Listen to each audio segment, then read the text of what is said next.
नमस्कार, मैं रवीश कुमार। प्रहलाद जोशी भारत के नए शिक्षा मंत्री कौन हैं? मंत्रालय में पदभार संभालते हुए प्रहलाद जोशी ने शिक्षा मंत्रालय के अधिकारियों के साथ बैठक की तस्वीरें जारी कर दी गई इंस्टाग्राम पर।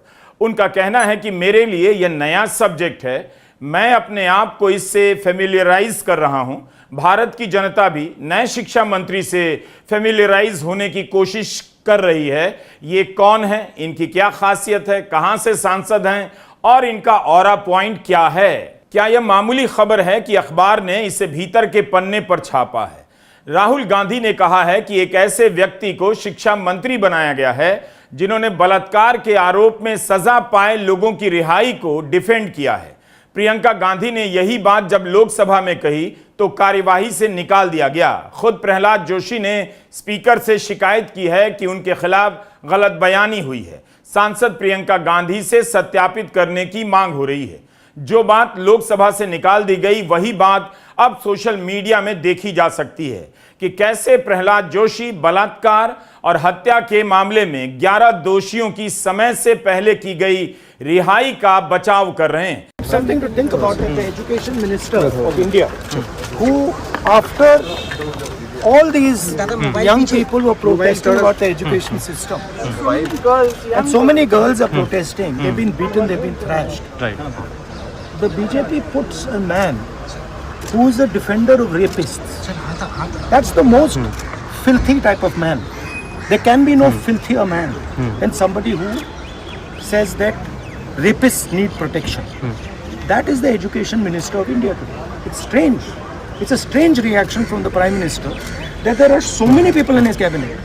He could have chosen any one of them, but he chooses a person who protects rapists. It's quite amazing. Priyanka Gandhi ने जो कहा उसे तो कार्यवाही से निकाल दिया गया, मगर राहुल गांधी का यह बयान सदन से बाहर का है। यही नहीं, लोगों ने अपनी तरफ से अदानी पूर्व एनडीटीवी का एक पुराना बयान निकाल लिया। इंटरव्यू साल 2022 में श्रीनिवासन जैन प्रहलाद जोशी का इंटरव्यू कर रहे हैं और जोशी कह रहे हैं बिल्किस बानो के बलात्कारियों की बेल कानून की प्रक्रिया से हुई है, इसलिए मुझे उनकी रिहाई पर एतराज नहीं है। क्या अदानी नीत एनडीटीवी अपने ही इस इंटरव्यू को चैनल पर चला सकता है? उसकी आर्काइव में यह इंटरव्यू तो होगा ही।